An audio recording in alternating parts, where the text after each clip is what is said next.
Welcome back to This Week in Film. Week 42, I think. Wow. In our brand new studio. Brand new studio. We're sitting in our fancy new seats, enjoying the spectacular room. It's got the new smell to it. The brand new studio smell. Aroma. And we're joined by a brand new friend. Hello. Hi, Matt. Hi. It's an honor to be here. Slow down, Matt. We gotta.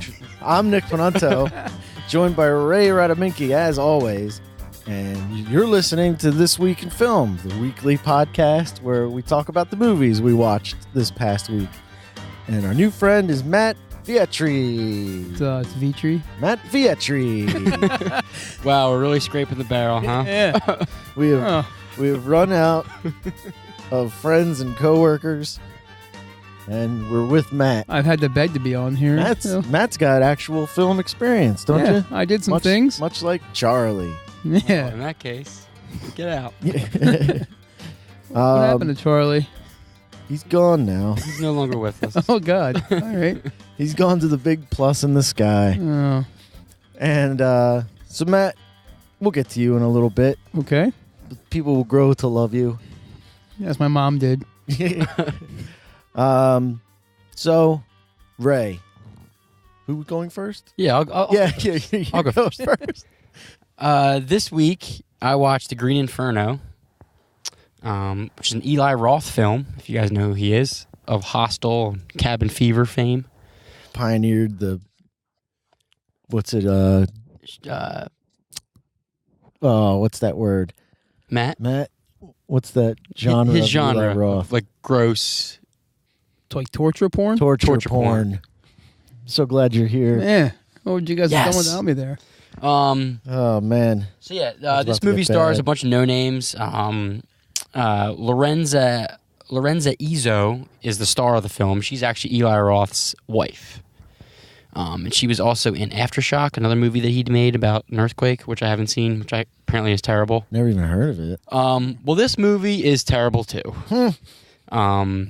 It is about a group of activists that go into the Amazon to try to stir up some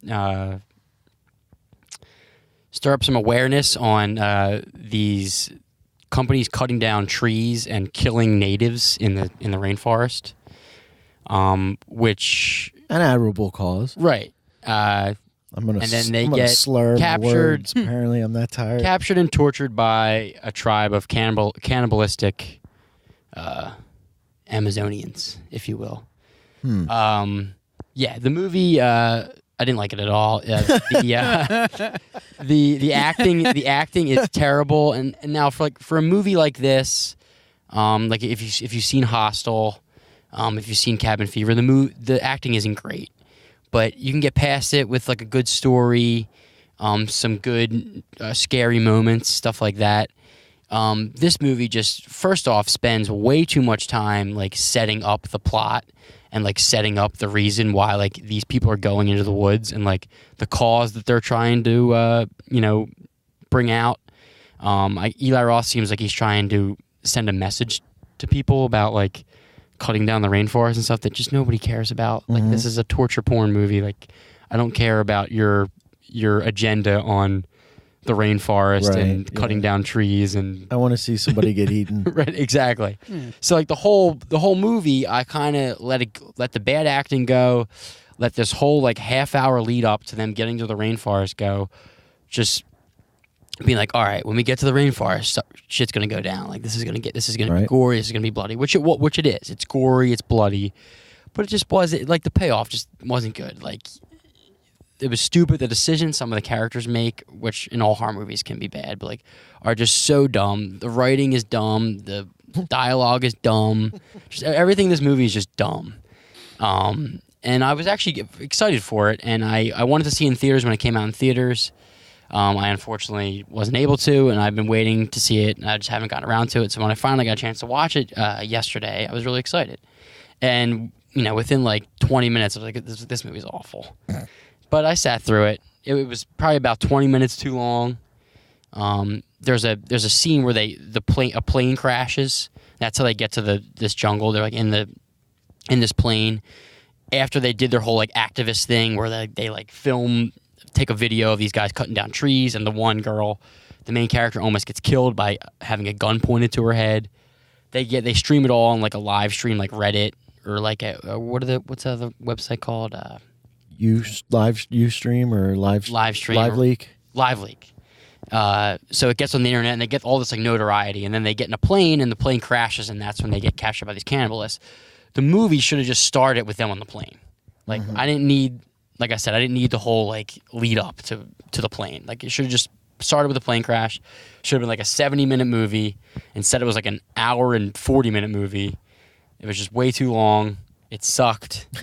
Right, that's all. His finger. That's all I have man. to say about Eli Roth. Sorry, Matt, you saw it, right? Yeah, I did see it. How'd you feel about I it? felt like Eli Roth, instead of paying homage to Cannibal Holocaust, tried to rip it off and failed miserably. I tend to like Eli Roth's movies. so do I I. like his style a lot. Is Cannibal Holocaust that Italian Yes. movie? Yeah. This movie like pays homage to it. It's basically the same story, sort of, except for in Cannibal Holocaust, it's like Blair Witchian, where it's like a POV movie. Actually, funny story with that is like the director was brought up on murder charges for that movie because he had to prove he didn't kill the actors. But Really? yeah, this movie, like Green Inferno, did not live up to that movie at all. Like you were saying, the movie should have started with them on the plane. Didn't know you could have developed the reasons why these people were doing what they were doing while they're doing it, instead of like showing their lives beforehand. Way too much of a lead up. It was then the whole painful. The whole corporate thing they had towards the end, the whole corporate tie-in. Yeah. I felt was just really stupid. With them like interviewing her at the end. Yeah, but like the I forget the character's name. I haven't seen this movie since I did pay to see it in theaters and swore it off forever. Yeah. I watched it for free, by the way. Oh. You win. Ray's winning. But yeah, like one of the characters basically says like they were meant like to be stuck there or something like that. Like the company knew about it, and I thought that was just really unneeded and stupid. Oh, they tried to put some kind of conspiracy thing into it. Because they would shut down the rainforest, like the deforestation company, for like a lot longer. It was really it just got really bizarre really quick. That's really a shame because we were talking about this earlier, Ray. I listened to an interview that the Eli Roth and his wife did. I think it was the Doug Loves Movies from like a year ago when it was supposed to come out, and then it got pushed back. Yeah, this movie was delayed a lot. I think they filmed it in 2012 and didn't come out until like 2015. And they spent a lot of time talking about the production, about how, like they had real Amazonian tribe people in the movie, and they had no idea what a movie was and like what acting was and anything like that. And you're hearing him describe it, and you think, well, this is either going to be kind of cool to see or really exploitative of like the indigenous people who don't know what's going on. Right. And you're bringing a whole movie production into their neighborhood. Right. And then they don't know what's going on. And then you're going to say, well, these people also eat people, So apparently they went the wrong way with it, didn't make it a fun movie. No, I mean, and you don't expect it to be that fun with the subject matter. And there were a couple like gory stuff. Like I like that kind of stuff. It doesn't really bother me, like blood and everything like that. So like there were a couple like cool like moments of like people getting like eviscerated. But and I also think too, I don't know what version you saw, Matt, but I did read that there was like a harder version, like a more hardcore version.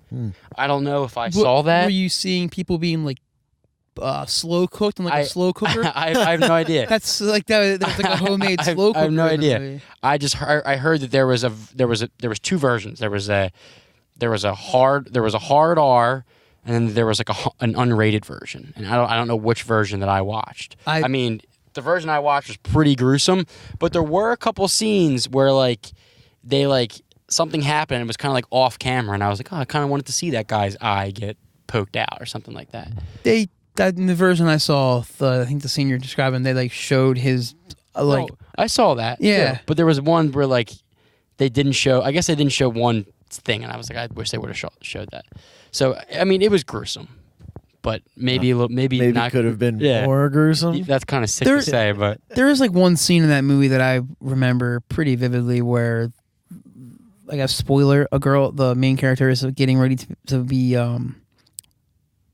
circumcised. I don't know, like she's gonna have her genital mutilation. There you go. Oh. Yeah, I don't know if this is for kids or that not. is not where I And it was. and it's still like just like at the right time, like that. It's just they lead up to this part, and you think, oh god, this movie is really gonna like go over the line and like really be not groundbreaking, but maybe become. The movie, I guess, walks a fine line of being a character of itself. But for some reason I thought like, oh well, this might be like a saving grace to this if like they actually do this to this person, and then you watch them try to maintain some sort of like humanity afterwards. Hearing that scene, like when you first started, I thought you were talking about like the character's gonna have some weird jungle rainforest like sex scene.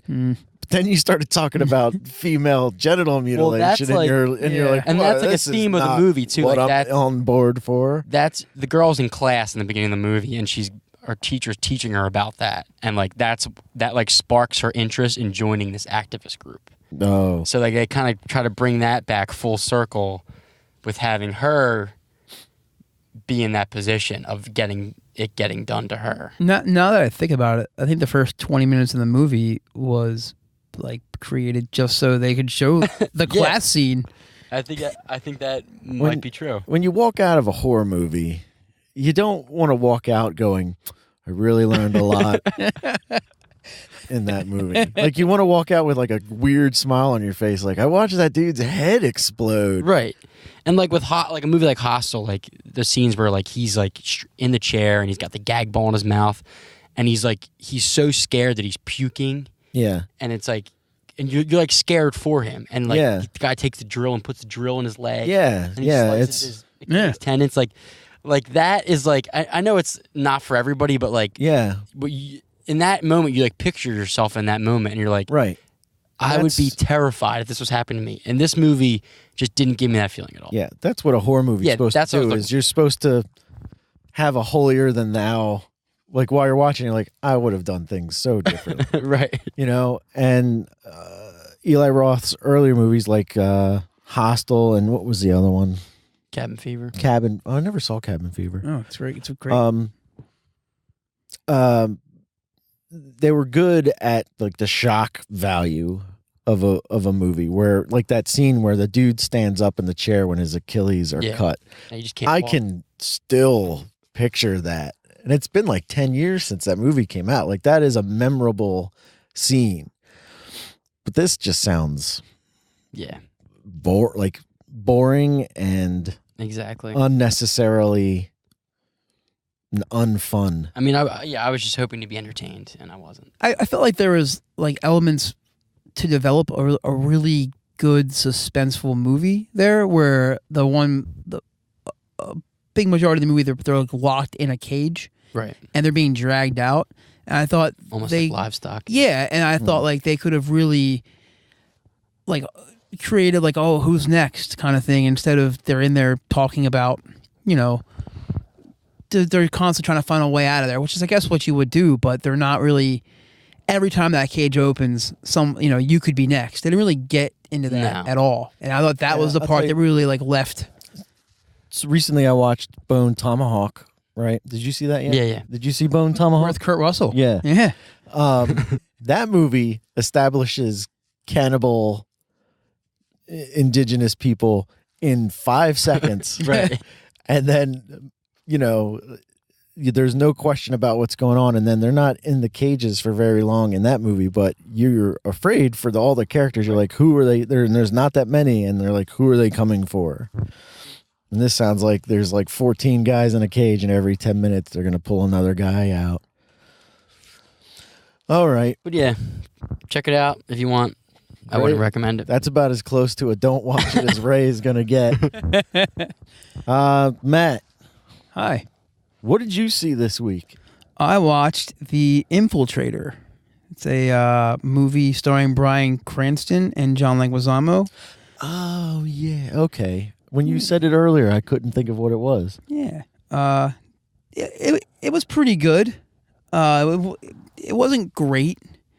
The acting in it is pretty phenomenal. I mean, both these guys are on the top of their game.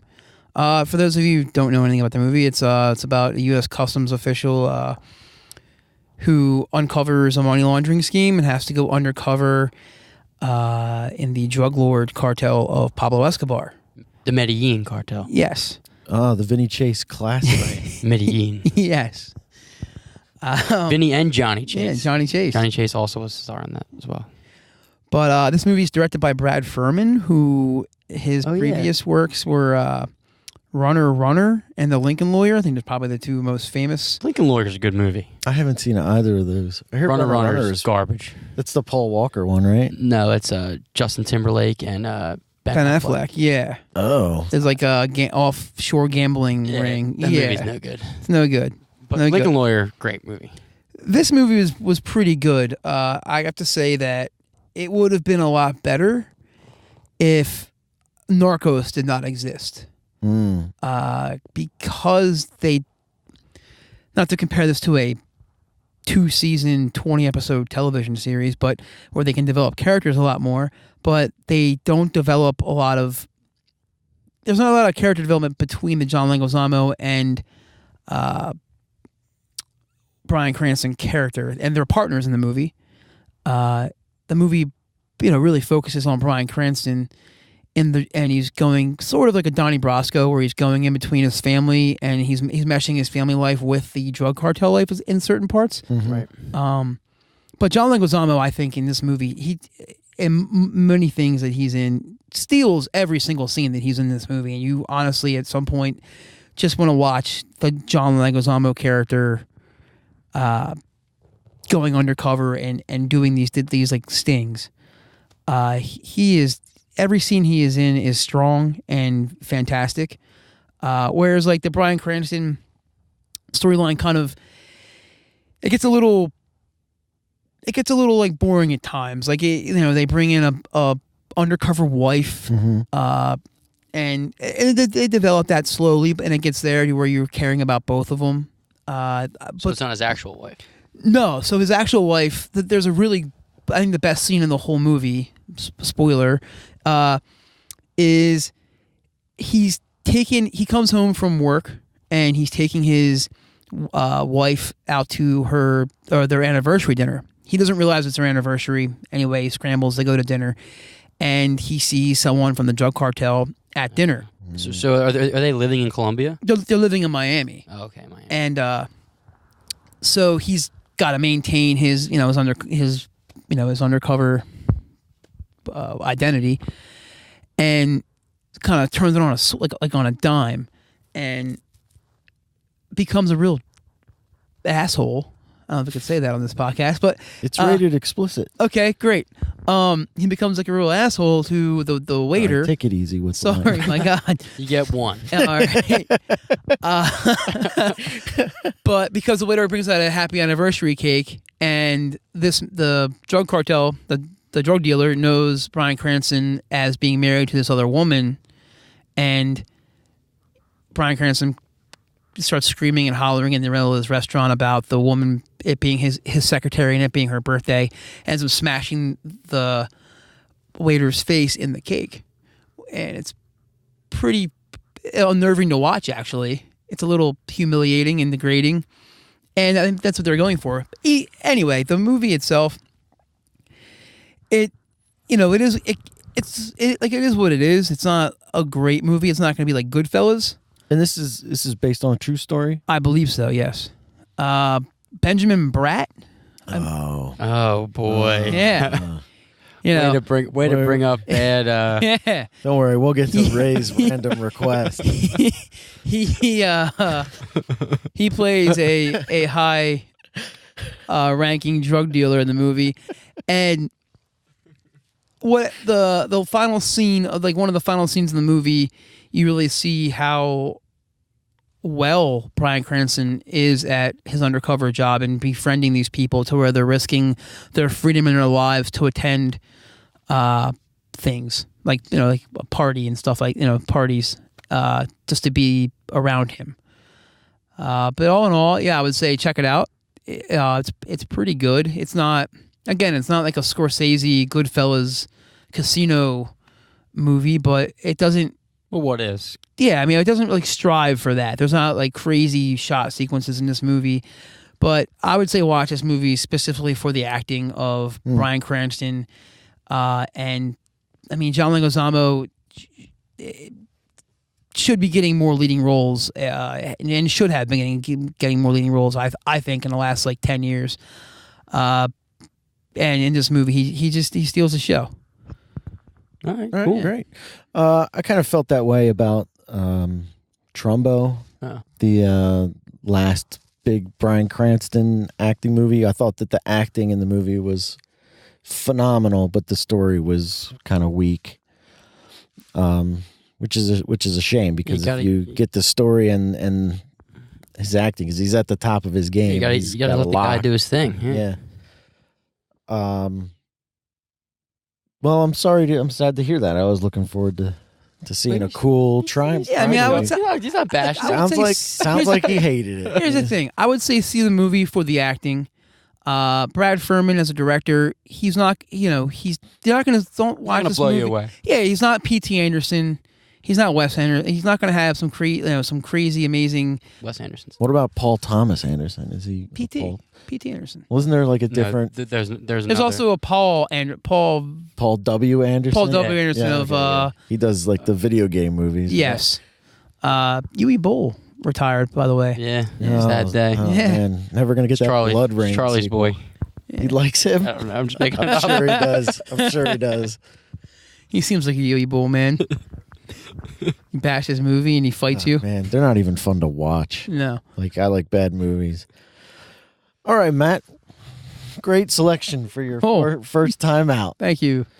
I, this week, watched classic film from 1977 about 10 times this week. I saw The Many Adventures of Winnie the Pooh many, many times.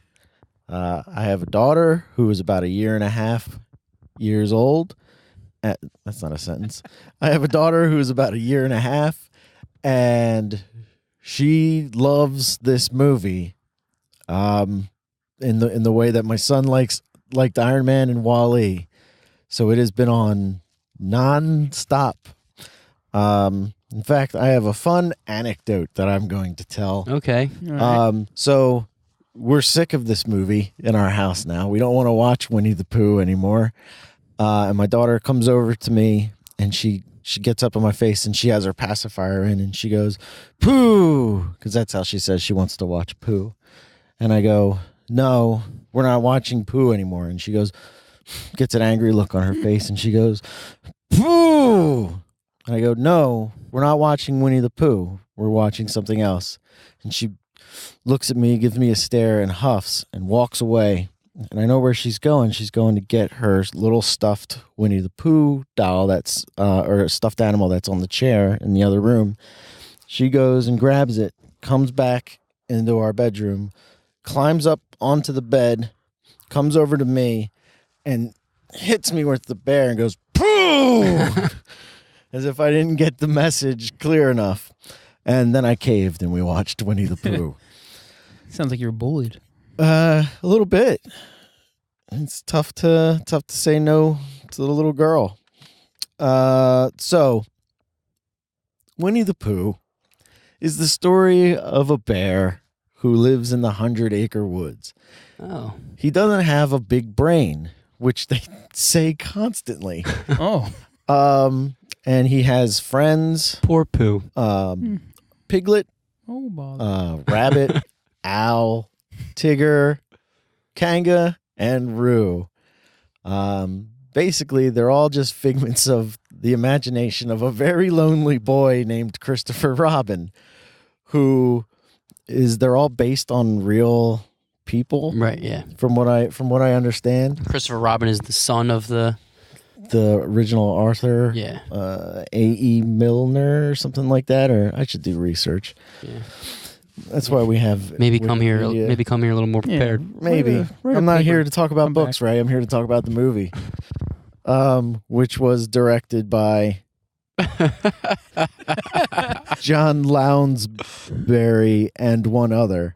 And the writer of the book is A.A. Milne. I was right. Anyway, this is a charming movie. It's real quick. As we see right there, it's an hour and 14 minutes long. And it's basically 5 or 6 real short stories from Winnie the Pooh books, just in an animated form. The animation style, I think, is great. It has that sort of late 70s kind of style, but not quite. You know when Tom and Jerry started getting bad? Like when it got real 70s and the art got weird looking. Yeah. It's like right before that happened as far as like US animation style goes. And the movie is charming. It's funny, and it doesn't pull any punches with the kids. Like the characters make decisions, and they have to deal with them in a cartoonish kind of way. Like Winnie the Pooh rides a balloon up to get honey out of a tree, and he's wearing black paint because he says he's a rain cloud, which will make the bees hide and stuff. And then it washes off, and we all learn about hiding who we are. Oh my god! I couldn't make it. Sounds like it really had a really strong effect on you. Yeah, it's I don't want to watch Winnie the Pooh anymore. So you're just going to talk about it. So I'm talking about it in a hope that this will be the end of it. So we're not supposed Not to because hide it's a who we bad movie, but because you've just seen it too many times. I don't want to watch Winnie the Pooh anymore. And but it's fine. It's totally fine. I still don't understand. Whatever. So anyway, Winnie the Pooh, he wants to get honey out of the tree, but the bees sting him.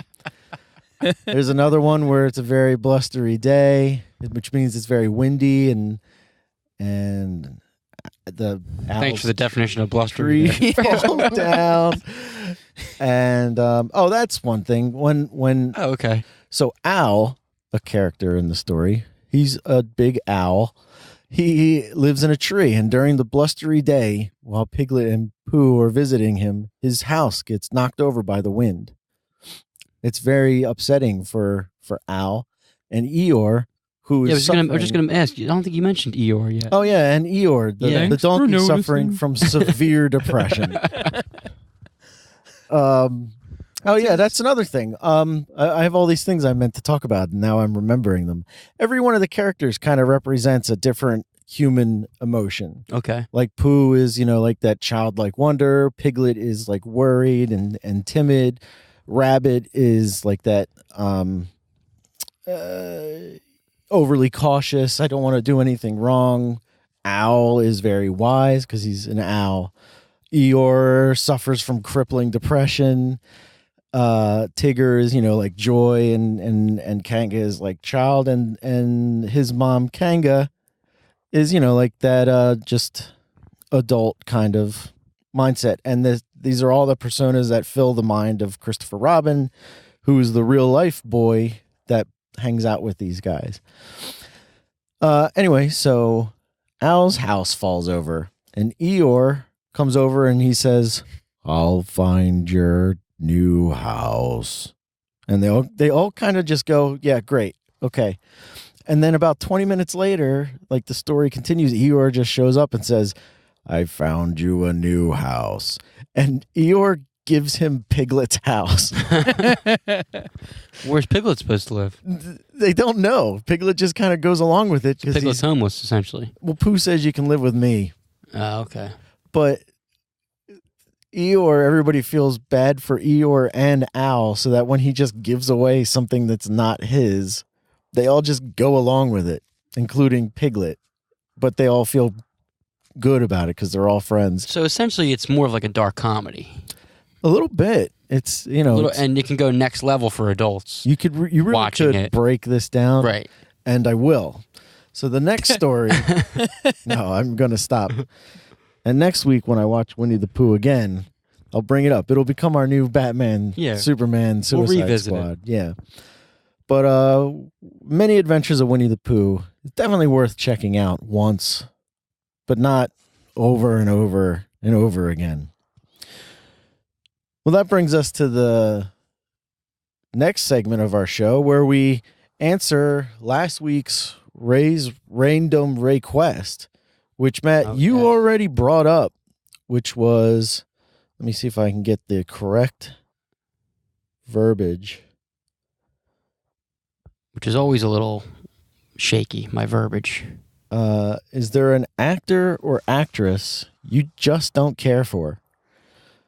And I didn't have an answer last week, but I do now, and it's Benjamin Bratt.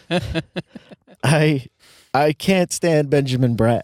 In anything. In anything. Anytime Benjamin Bratt shows up, I go, oh, here we go. It's Benjamin Bratt. It's Benjamin Bratt. Here he is. Just his name is just annoying. Yeah. Like, is that his real name or is that like his stage name? Because that's his stage name. That's a terrible choice. Yeah. I don't know. It's like a superhero name. But he's in so many good things. But whenever but he's in way more bad things. But whenever he shows up, I'm always great. Benjamin Bratt's here. Like, I just recently started watching Modern Family. Yeah, I'm 7 years behind on that. Right. And he shows up in season 2, and I'll go, oh, he's going to be a recurring character. And he is. He just keeps showing up on the show. Like, every 3 episodes, he just shows up again. But he was in a movie where he played a poet, like a famous poet. And it was, Edgar Allan Poe? No, I'm trying to find the name. Panero. I'm saying it wrong. Wasn't any good? That's a place you buy bread. The movie itself is like really good, and he is, adequate, but that's all I can say. I'm looking at his IMDb right now, and there's a lot of shitty movie. There's some really good movies in here, like Traffic. Yeah, Traffic. Good movie. But he's like smaller roles and all. Yeah, that. like Demolition Man. He was. Oh yeah, he's in that. Yeah, he's in it. He's in it. He's there. He's there. That's when he was like, wasn't he married? Oh God, wasn't he married to Sandra Bullock at one point? Was he? Or Julia Roberts? Didn't we talk about this? We did talk about this last week. Did not look into it. We didn't look into it at all. Yeah, whatever. Well, right. Did we get any responses? We got a couple responses. Jill says she chooses Cameron Diaz. Jill cannot stand Cameron Diaz. Good one. And I could not disagree more. As I could see women not liking Cameron Diaz. She used to be number 1 in the mask. Yeah. Now she looks like she's wearing a clown mask. And she's cute, and there's something about Mary too. Yeah, she married. She's a passable actor. She does a good job. Isn't she married to like Benji from Good Charlotte? yeah, I think she is. Yeah. Where she's like 2 heads taller than. Yeah. Because he's And, like 5'2". Twice as old, which is fine. She's good. Which in is fine. Gangs Yeah. in New York. She's good in Vanilla Sky. She's briefly in that, but I liked her. I like Vanilla Sky. A lot of people hate that movie, but I love Vanilla I Sky. like that movie. Another answer from Matt is not you, Matt. A different Matt. Yeah. There's many of us out there. He says Tobey Maguire. He hates Tobey Maguire. Oh, okay. Wow. Doesn't like Spidey? No, I guess not. Cider House does not rule for him. I guess. More like Cider House drool. Oh wow. Am I right? Was that movie Brothers he was in with Jake Gyllenhaal? Oh, I never saw that. That's the one where the guy comes back. That's a good movie. It's a good movie, man. That's a very... I forgot about that movie. And he's good in it. Yeah. I totally forgot about that. I think that's a movie like I saw in theaters. I liked it, and I haven't seen it since. He's not very good in The Great Gatsby, but I mean, No. Or what about Seabiscuit? he's good in that I movie. hated Seabiscuit. I hated that whole I haven't movie. seen it in so long. I don't.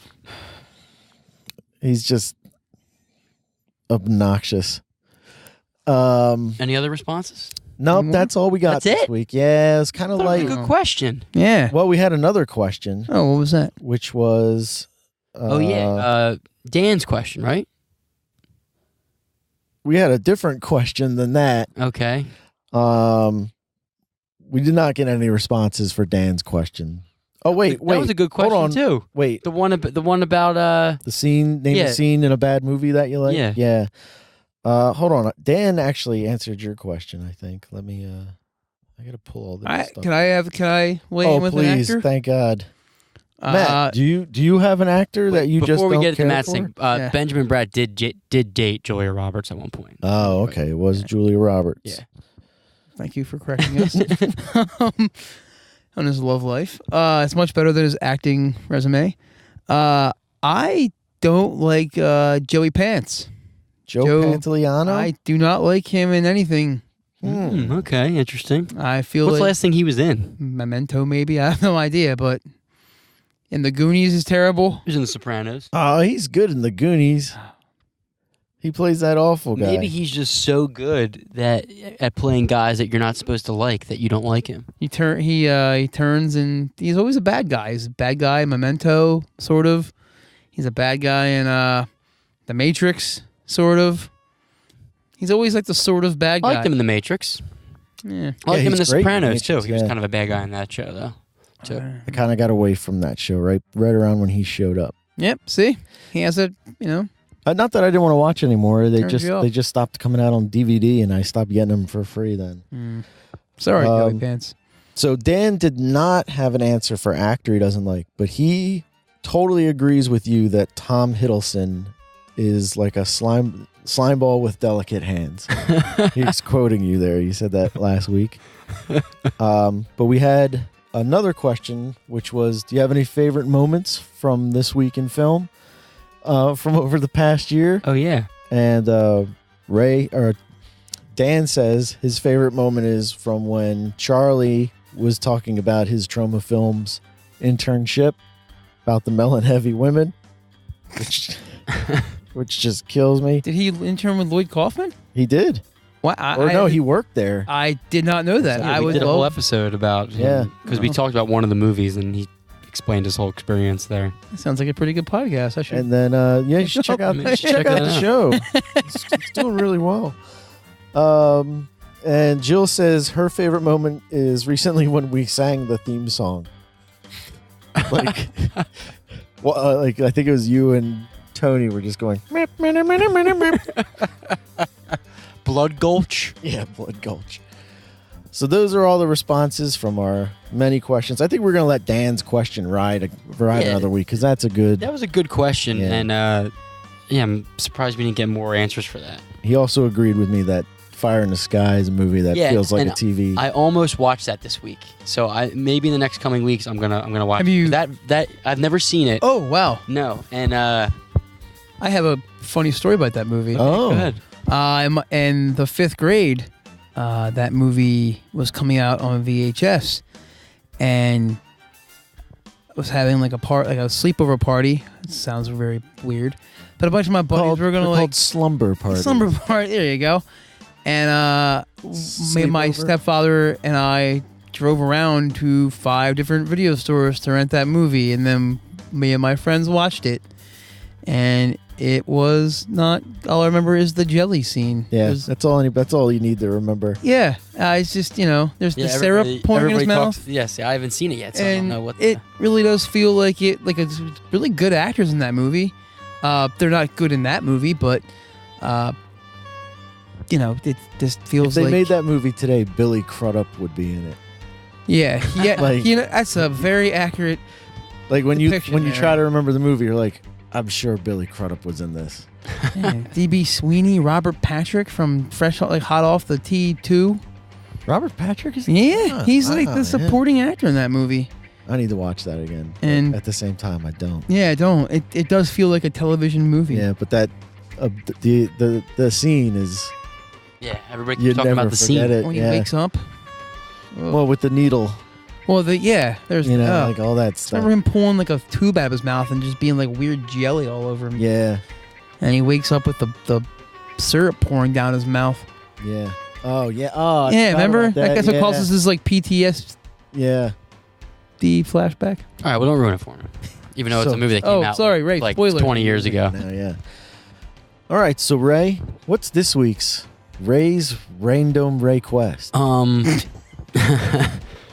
Don't welcome to the show. Don't This laugh, is Matt. great. So I was talking about Green Inferno and how I was expecting there to be like, you know, a scene that like really stuck with me. Like we were talking about like Hostel with the, you know, when he's throwing up with the gag ball in his mouth, or when they slice his Achilles tendons. And even you said, Nick, you still remember that. Mm-hmm. So what is a particular gruesome scene? It doesn't have to be like something that was violent, but like a scene that really, in a movie that really stuck with you.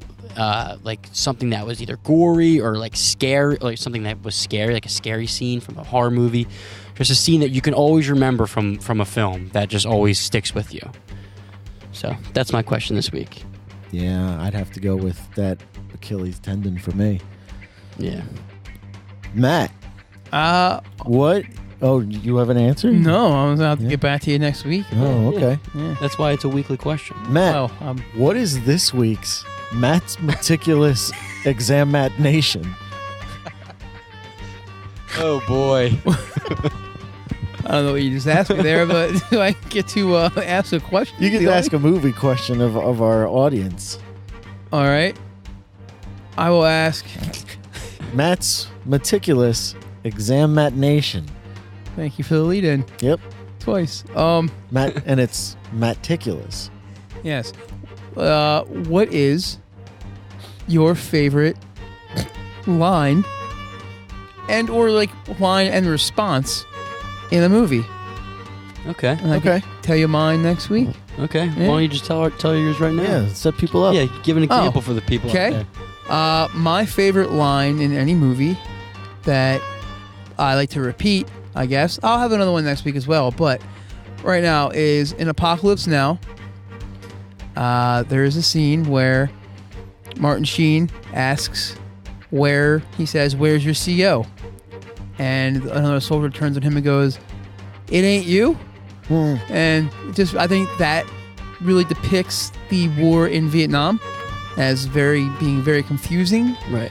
By all depiction, by all, the historical Accounts. Yes. Yeah. Thank you.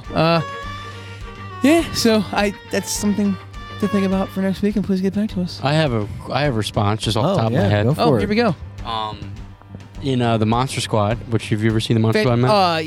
Yeah. Okay. Shane Black masterpiece. Exactly. At the end, when all shit's going down in the middle of the square there, and Check out This Week in Film Video Edition number 8. right, yeah, That's the last one and- that we've done. and Rudy's walking towards the I know towards the this. I know vampire, this. Yeah. and they go, "Rudy, where are you going?" He goes, "I'm in the goddamn club, aren't I?" Yeah. He's got a cigarette hanging out of his mouth. Yeah. That is an awesome line. It's fantastic. I don't have an answer right now. I'm stuck on Winnie the Pooh. Oh, when Tigger jumps on Winnie the Pooh and he says, "Who are you?" And he's like, "I'm Winnie the Pooh." And Tigger says, "What's a poo?" Good times. I like yours. Okay. Good times. We watched a lot of Winnie the Pooh. Thanks for noticing. All right. Well, any plugs this week, Ray? No, I got nothing. Matt, plug? you got anything to plug? Uh, You take pictures of stuff, Yeah, right? check out my Instagram or my website, mattvitri.com, or my How you spell Instagram it? Spell at it for the, mattvitri. spell it for the people. Oh, it's M-A-T-T, Matt, for those of you at home. Vitri, V-I-E-T-R-I. Vietri. Yes. Vietri. Yeah. Is that Viet- Italian? Yeah. It's Nice. from Vitri, Italy. Oh, It's a place. Got a couple Italian guys wait. here. So it's from a place called Vietri, but your last name is spelled pronounced Vetri? It's like that old Mike Birbiglia joke in The who's- Italy. It's in Italy it's pronounced Birbiglia. Vietri, and in America you're. Oh, Ellis Island, when the immigrants came over, their So I last names got butchered. I You're was right. technically correct if we're speaking Italian. the best here. kind of correct. I didn't know we were in The Godfather, and you and I were going to speak Italian to each other. Why? Ci sono cinque persone, sono su mai. Maybe the bobbity. What does that mean again? There are 5 people in your car. Yeah. All right. Io sono. Check out Charlie's book, Boy Zero. Should be in stores soon. Should be in stores today. Oh wow. Is today the 2nd? Should Yeah. be in your local comic book store today. If it's not, demand it. Right. No order for you. But other than that, if that's the end of the reel, we'll see you next week. Oh, wait, shit. Hold on, the show's not over. Thanks for listening to us on the Podcast Radio Network. We're here. We're here every Wednesday night at 10:30, right after Let's Talk Flicks. If that's the end of the reel, we'll see you next week in film. Peace. Bye bye.